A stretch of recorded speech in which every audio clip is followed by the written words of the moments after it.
Welcome to my channel journey RP. आज के आছি আমি আমার ডিস্ট্রিক্টে মানে বরপেটা ডিস্ট্রিক্টে আমার বাড়ির পাশে এক বাড়িতে আমার সম্পর্কে ভাই হয়।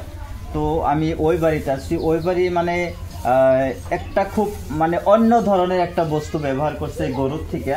এই গরুর গাখির আমরা খাই আর গরুর গোবর আমরা ফালাই দেই। এই ফালাই দেওয়া গোবরের থেকে এই বড় ভাই মানে খুবই ব্যতিক্রম একটা বস্তু ব্যবহার করে। আর এই ব্যতিক্রমী বস্তুটা থেকে আমরা লাখ লাখ টাকার সম্পদ পাই, কিন্তু আমরা এটা কেউ জানি না। হয়তো আমরা গরুর গোবর আগে আমরা খেতে সার হিসেবে ব্যবহার করছি, কিন্তু এই বড় ভাই সার হিসেবে ব্যবহার করার উপরেও অন্য একটা বস্তু বানায়। কি বস্তু বানায় এই সম্পূর্ণ তথ্য বা সম্পূর্ণ মানে কথাখিনি আমি বড় ভাইয়ের কাছে থেকে আলোচনা করবো। এই বড় ভাই আমার লগে আছে, ইনার বাড়িতে আছি আমি উপস্থিত। এই সম্পর্কে আমার ভাই হয়, যেহেতু বাড়ির পাশেই তো সম্পর্কে আমার ভাই হয়। আসসালামু আলাইকুম ভাই। ওয়ালাইকুম আসসালাম। ভালো আছেন না?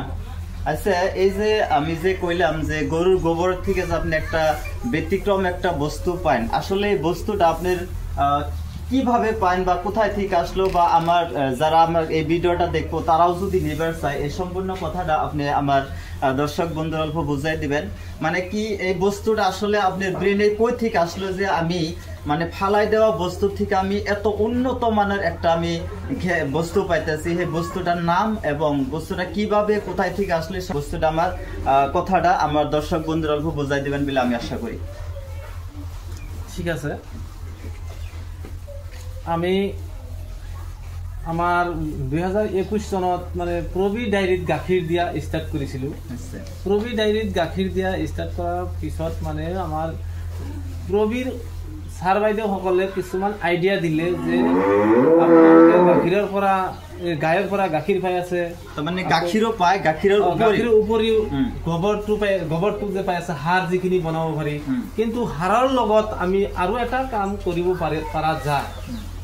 সেইকাৰণে আমাৰ প্ৰবি ডায়েৰীৰ পৰা মানে মাতিলে, এদিন মাতিলে, মাতাৰ পিছতে মানে ছাৰহঁতে ধুনীয়াকৈ বুজাই দিলে যে পেলনীয়া যিখিনি গোবৰ আছে, সাৰ যিখিনি আছে, আপুনি সাৰৰ উপৰিও ৰন্ধন গেছটো আপুনি বনাব পাৰিব এবং আপুনি ইউজ কৰিব পাৰিব। রন্ধন গ্যাস, আচ্ছা রন্ধন গ্যাসের যেটা মিশিং আপনি ফিট করছেন, ওই মিশিংটার বুকলে অল্প যাই দেখি কিভাবে ফিট করা হয়েছে, ওটা অল্প মানে দর্শক বন্ধুরা দেখাই দিবে। গোবরটাও লাগবো তার মানে না? এইখিনি গোবৰখিনি লাগিবই। মানে গোবৰ মানে কি পৰিমাণে গোবৰ দেওয়া লাগে দিনে দিনে? আপোনালোকৰ এটা পৰিয়ালত 6 জন মানুহ থাকিলে 20 কেজি গোবৰ দিলেই হৈ যায় একদিনত। 1 হাজি তাৰমানে আমি যেটো ব্যৱসায় কৰোঁ যে 1 হাজি মানে 1000 কাৰণে 20 কেজি গোবৰ। 20 কেজি গোবৰ হলেই হল। 1000 কাৰণে নহয়, গোটেই দিনটো চলি যাব। আমাৰ যদি কিবা কাৰণে 20 কেজি দিব পৰা নহল বা যদি কিবা কাৰণে একদিন মানে টোটালি দিবাৰ পাৰলো না গোবৰ, তাহলে কি হ'ব?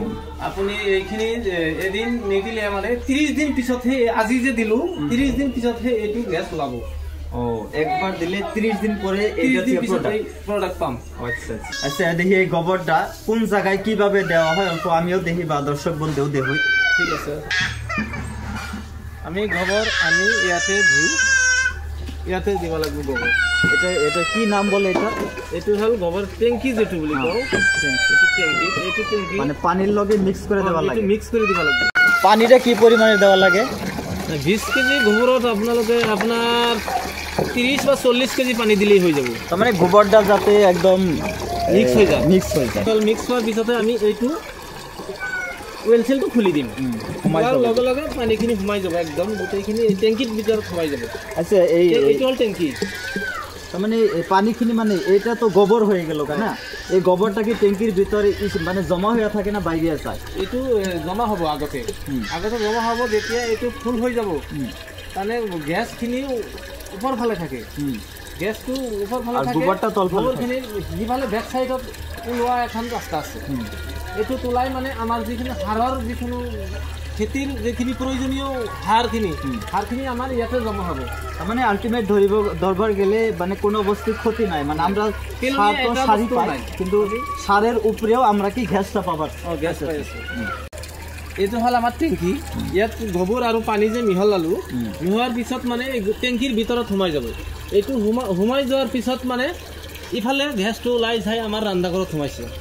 আচ্ছা, পাইপডাল যে চাইছে আর কি এই যে উপরে যে একটা ভাড়া দেখতাছি বা ইটা দেখতাছি এটা কিসের জন্য দিচ্ছেন? এইটো হল আসলতে এইটো গ্যাস হওয়ার লগে লগে ফুলি যায়, তার মানে বহুত ফুলি যায়, সেই কারণে উপরত চাপ দিব লাগে। চাপ দিলে দিয়ার পিছত মানে গ্যাসটো পাইপে দি সোমাই যায়। ও আচ্ছা।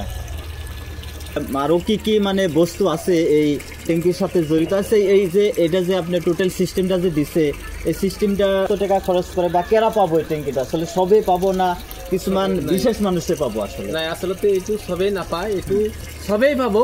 প্রবি ডায়েৰীত যিবিলাক ফাৰ্মাৰে গাখীৰ দি আছে, প্ৰবি ডায়েৰীত গাখীৰ দিয়া ফাৰ্মাৰ বিলাকেহে পাব, কিন্তু এইটো সাবসিডি হয়। এইটো আমাৰ প্ৰবি ডায়েৰীৰ পৰা সাবসিডি দিছে। এটা টোটাল কষ্টটো হল আপোনাৰ 32,000 টকা, কিন্তু আমাৰ ফাৰ্মাৰ জমা দিব লাগে 9,500 টকা। বাকিখিনি আমাক সাবসিডি দিছে। আর এটার কি ওয়ারেন্টি গ্যারান্টি? ওয়ারেন্টি গ্যারান্টি মানে এইটো 25 বছর গ্যারান্টি আছে। 25 বছরের ভিতর কিবা ড্যামেজ হলে ক্ষতি হলে মানে বদলাই দিব কোম্পানির তরফ থেকে। আচ্ছা, আরো কি কি বস্তু এটার লগে জড়িত আছে আমি অল্প দর্শক বন্ধুরা দেখাবার চাই, আমাকে অল্প যদি সহযোগিতা করেন। ট্যাঙ্কির পৰা তাৰমানে পাইপডাল যে আহিছে, এইটো ইয়াৰ পৰা মানে এইটো হল ফিল্টাৰ। হ্যাঁ, ফিল্টাৰৰ মানে ফিল্টাৰ কৰিহে আমাৰ গেছটো আমি ৰান্ধাঘৰত পাওঁ। এইটো হল ফিল্টাৰ, ফিল্টাৰৰ পৰা পাইপ লাগিছে, পাইপ যাই এইটো আমার রান্নাঘরত সোমাইছে। আচ্ছা ভাই, আমি একটা কথা জানি, কত টাইমে তো এরকম হবার পারে যে আজকে রান্নার পরিমাণটা খুবই কম, তো ট্যাঙ্কিতে গ্যাসের পরিমাণ যথেষ্ট বেশি হয়ে গেল, সেই অবস্থাত কি হবে? সেইটো আমার এইটো সাইড ইফেক্ট নাই।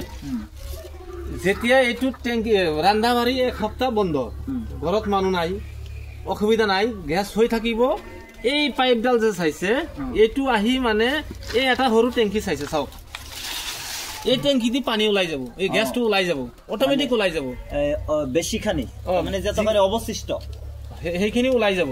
আপনার যে ট্যাঙ্কিটা আছে এই ট্যাঙ্কিটা আসলে কি রকম টান, আমি এটা অল্প আমিও নিজেও দেখুম, আমার দর্শক বন্ধুর অল্প দেখাবার চাই, তো কোন দিক দিয়ে যাওয়া যায়? ঠিক আছে, চাব পাৰে আপোনালোকে, চাওক, উঠিব পাৰে আচ্ছা, উঠিব পাৰে, একো নাই, ভয় লাগি আছে যেমন? নাই নাই,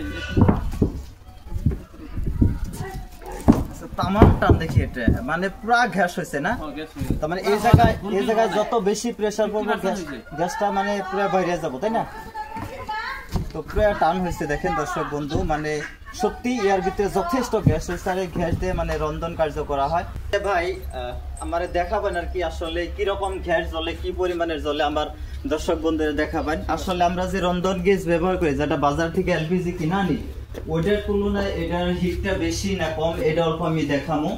তো দর্শক বন্ধু দেখবেন, এটা পড়ছলা না? আচ্ছা, অল্প ধরিয়ে দেখান।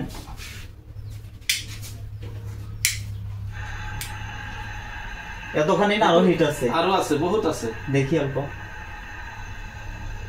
বহুত হিট আছে, সব কিমান দুটো একসঙ্গে জ্বলে না? একেলগে জ্বলিব, জ্বলাব পাৰি। ফ্রি না? ফ্রি, সব এভরিথিং ফ্রি, যিমান যি লাগে। এটা তার মানে এটা কি আসলে? এটা হল ওয়াটার, যিখিনি পানী আহে, গ্যাসের সাথে যেটা পানি আসে, গ্যাসের লগত যিখিনি পানী আহে, পানী আহি মানে ইয়াত ৰখি দিয়ে, ইয়াত ৰখাই দিয়ে। হ্যাঁ, একটু খুলি গ্যাসখিনি ইয়াতে হেতে গিট হয়। আচ্ছা, যদি এই পাইপটা যদি পানির দ্বারা পূর্ণ হয় তাহলে ইয়াত খুলিব পারি, ওলাই যায়। বন্ধু দেখলেন মানে গোবরের থেকে কিভাবে গ্যাস হয় আর কিভাবে ফ্রি আপনারা রন্ধন গ্যাস পাওয়া করেন, কিন্তু আপনার কোন ধরনের লস নাই। গাখীর পাইছেন, গোবরের থেকে গ্যাস পাইছেন, আবার ওই গোবর দিয়ে খেতে সারও বানাবার পারছেন। তো আমি একটাই রিকোয়েস্ট করব, যারা ফার্মার আছে, তো যারা গাই পালেন, তারা সবে প্রবিতে একটা আইডি বানান। আইডি বানানোর পরে গাখীরটা আপনি একটা ভালো রেটে বেচতে পারবেন, তারপর আপনি এরকম ফ্রি মানে গ্যাস পাওয়া যাবেন। তো প্রবিত লাগে থাকেন, প্রবিতে খুব ভালো একটা ফেসিলিটি দিচ্ছে আশা করি। তো ভিডিওর সাথে শেয়ার করে সবাইকে দেখার সুন্দর সুযোগ করে দিবেন। এবং যদি আপনার যদি প্রবির তরফ থেকে যদি কোনো ধরনের সহায়তা লাগে, আমার এই ভাইয়ের সাথে যোগাযোগ করবেন। আসামের ইনি, আপনি কি ভাই? বাঙ্গাবাঙ্গা আঞ্চলিক দুগ্ধ উৎপাদক সমবায় সমিতির সেক্রেটারি। আচ্ছা, বাঙ্গাবাঙ্গা বরপেটা ডিস্ট্রিক্টের বাঙ্গাবাঙ্গা বিলে একটা ভিলেজ আছে, ওই ভিলেজের কি আপনার সেক্রেটারি। তো এই ভাইয়ের সাথে যোগাযোগ করলে মানে আমার আশেপাশে যত মানে ভাই আছেন, এই ভাইয়ের সাথে যোগাযোগ করলে বহুত সহায় পাবেন বলে আশা করা যায়। তো থ্যাংক ইউ দর্শক বন্ধু, আজকের ভিডিও এতখানি।